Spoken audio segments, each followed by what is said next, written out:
I'm Zuber-Skerritt, the producer of this second series of video programs on postgraduate research and supervision. This video series has been produced simply from recordings of a residential staff development program on postgraduate research and supervision held at the Pan Pacific Hotel on the Queensland Gold Coast in September 1993. The aim of this series is to provide supervisors and postgraduate students with resources to understand and improve their postgraduate studies in their department or institution.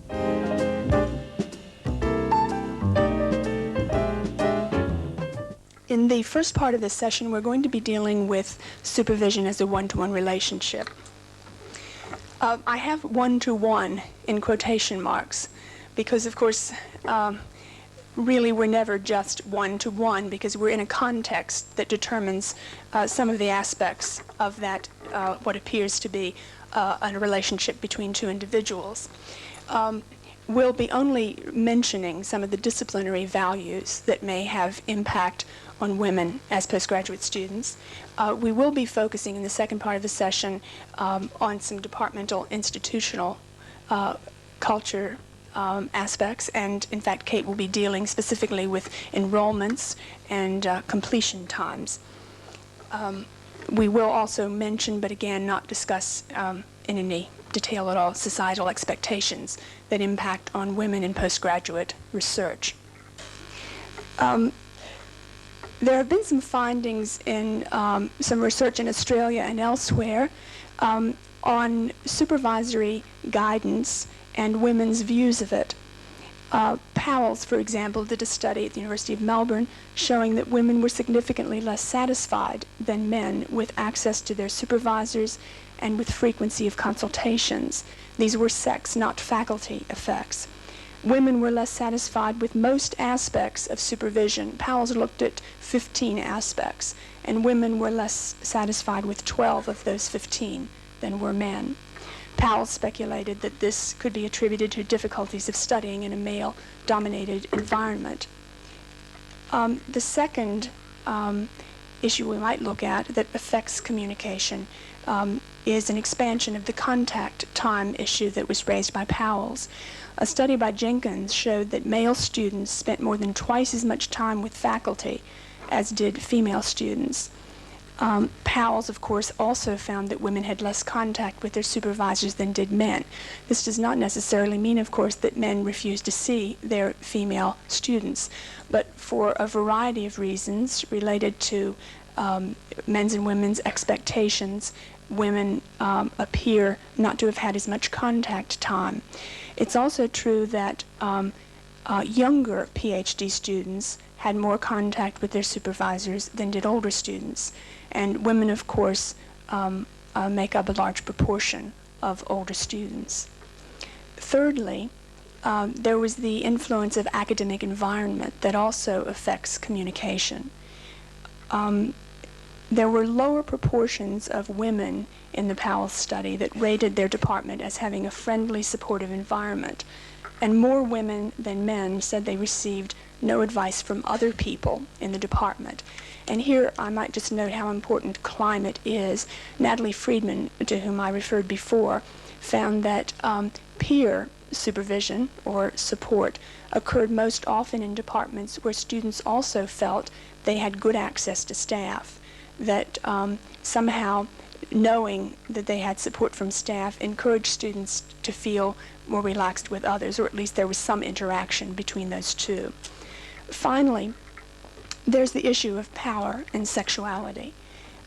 Issues of power and sexuality are described by women as often determining the nature of their interactions with male supervisors. Some women reported in a study by Heinrich that some advisors used intimidation, shaming, treating them as sex objects. Even when a relationship between a supervisor and a student seems good, maybe sometimes especially when it seems egalitarian, there may be insufficient awareness of the impact of the power that is wielded by the supervisor. I'm sure everyone knows an anecdote of a female student who had a sexual relationship with a staff member, her supervisor, that ended in unpleasantness and in the failure of the woman to complete. It needs to be recognized by males that professional conduct does not include sexual intimacy with postgraduate students, and it certainly has resulted in some disastrous situations. Could you now look at the question that is before you, I think, on the implications of communication differences between men and women and other contextual differences that seem to pose some problems for supervision? Could you think about the implications and look only at two? I have listed male-female relationship with the supervisor as male, with the supervisor as the female.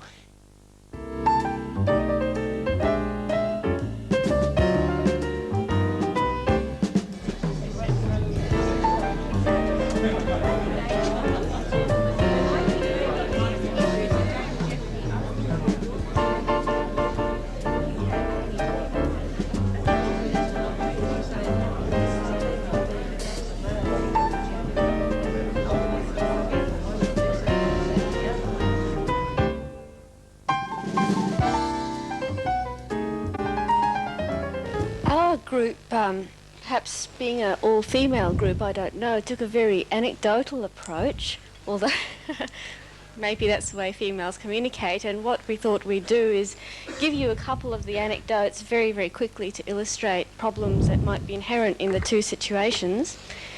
In the male supervisor, female postgraduate student area, we had one female postgraduate student in the group who has got two male supervisors, and finds that she's not really at liberty to take too much flexibility in terms of contacting those people. If you have a problem on a weekend, do you ring your supervisor at home?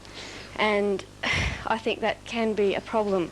The other situation with female supervisor and male postgraduate student, we have a female supervisor in this group who was sent a male student to discuss a possible program. That male student was rather flabbergasted at seeing a female supervisor, asked her whether she had any children, and talked about that for quite considerable time, and then when she decided to turn the interview towards academic matters, really froze up, and she doesn't think she'll see him again. Thanks very much. That's really a very important issue, the devaluation of women in the academic context, which often means that for both a female supervisor has problems with both male and female students, feeling that they're not quite authoritative. The next group? The situations that university rewards individual, competitive, aggressive behaviour. In terms of, I mean, I think, I'm not sure I'm speaking out of turn in terms of what the group, I flooded this idea with the group, but in terms of publication records, in terms of advancements, in terms of getting ahead, the reality is, when it comes to it, the professor tells us that what counts is that the researching academics basically get relieved of a certain teaching administrative workload. And the question got put directly to him, in fact, in terms of the competition between that and the question of, this disadvantages women. I think we have to basically look at the structural factors about university life which disadvantage women. But getting to the other more specific points, there's one other factor which came to the relationship between gender and power, and how exactly to isolate the gender element when you're talking, for example, between a female supervisor and a male student. What is going on there? Which is the dominant characteristic? More specifically, we basically felt that the male supervisor, female postgraduates, the female postgraduate student has to put in more effort and more energy to be taken seriously than with the male student in that similar circumstance. In terms of the female supervisor and the male postgraduates, that there could be situations where we just had a case there, the male doesn't listen to the woman in a equal setting, but rather belittles the relationship, and that can take the form, for example, of propositioning the female supervisors, I've heard examples of. the female supervisor, female postgraduate, there was a kind of interesting contrast here between the type of same-sex relationships established between female-female and male-males. They both thought, our group I think felt that there was a certain rapport between them, but the rapport took a different form.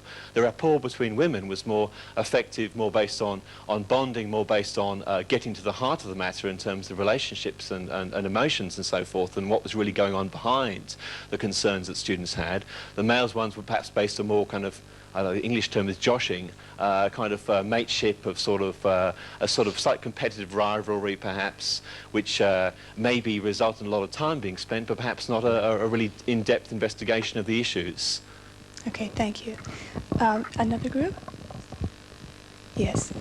I think what we felt was that a lot of people give examples of what's happened here and what's happened there, and that to some extent we recognise that these are all anecdotal, and that in real life there is likely to be as many combinations as there are situations or as many types of human beings. And that what we really discussed was other, not only sort of gender equity issues between supervisor and student, but also equity issues in terms of intellectual equity and the relationship of supervisors to student in terms of a power relationship.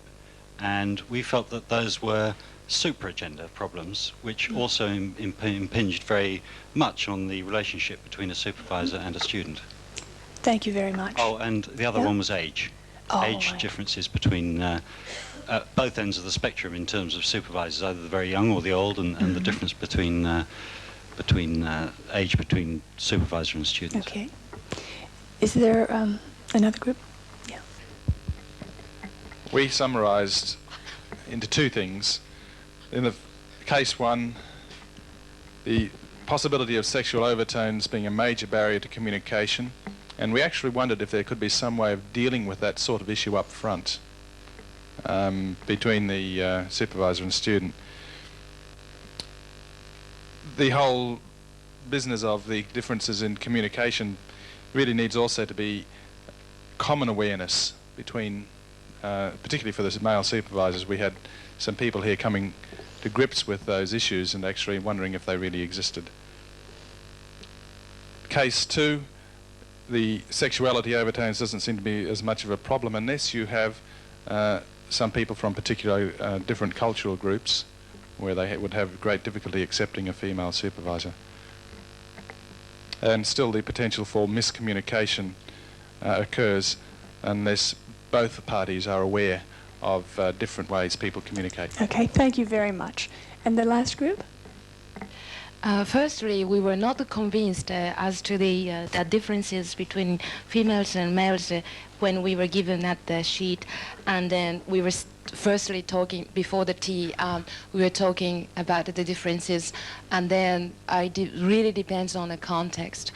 And then we went on to these things, so that we actually couldn't conclude what's the issue and analysis and so on.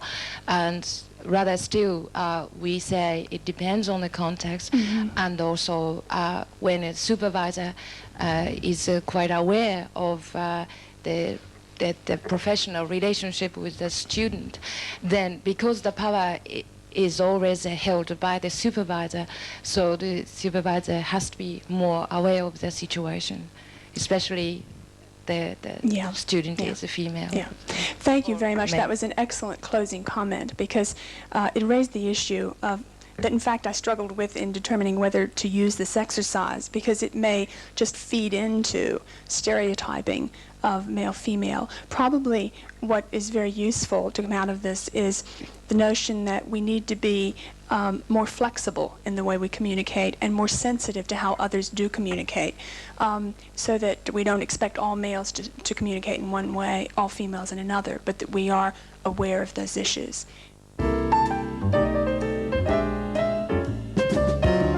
These are the latest figures I have from the University of Queensland that relate specifically to completion rates. As you can see up there, people who began their their PhD in 1987, 69% were men, 31% were women. Of that, the total that finished, 74% were men and 26% were women. As you can see, the figures are dropping. Then the I haven't got completion rates, obviously, for the people who began in 1992, but you can still see there's quite a significant imbalance between male and female students. Completion rates in 1992, regardless of commencement date, for PhDs it's 30%, master's research about the same, master's coursework a little bit better, and finally postgraduate diploma you see an evening up of the sexes there. To divide you into students and supervisors, and then you're going to say, well, what if we are neither, or what if we are both? I'm going to say, for those of you who are both, is to go again into the group where you feel most comfortable. If you're neither, also go into the group where you feel most comfortable. All right, if the students could please address the questions up the top here, the completion issues, and the supervisors address the questions at the lower end of the OHP.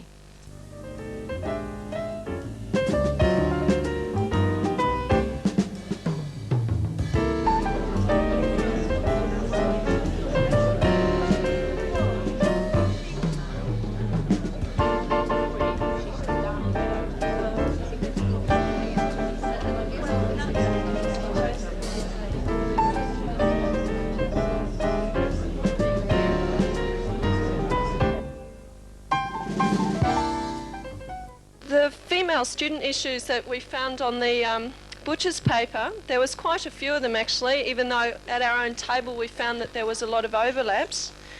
Some of the issues that I found were that expectations might differ, and that might be dependent upon the society or the individual who's doing the study. Another issue was security and safety, and I think that tends to be definitely more female problem. Professional culture, sometimes there's no or few female role models for the students to look up to. Often females prioritise the family ahead of the study if they're given a crunch choice. Some of the Butcher's paper overhead said that maternity leave was beneficial, and that might work definitely to the female's advantage to take time off to study and have a baby. I don't think I'd agree with that.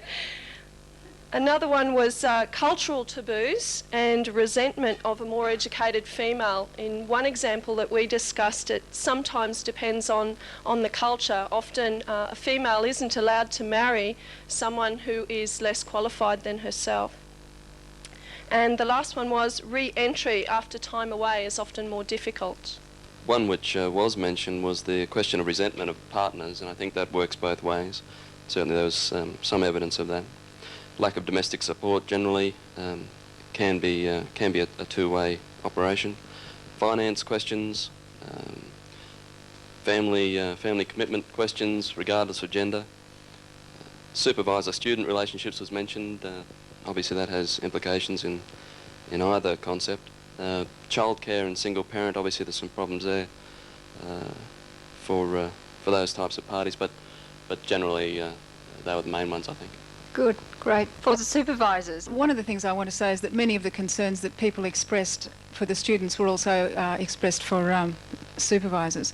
But in particular, family commitments was something that seemed to place more pressure on women than men, and women actually made choices as to when they would leave the workforce and have children. Childcare also seemed to be an issue. In some cases it was a problem that the lack of childcare created problems for women. There seemed to be no consensus in terms of the numbers in the various fields. In some disciplines women were more represented than others, in other disciplines men were more represented than others. There was also quite different variations in different professions.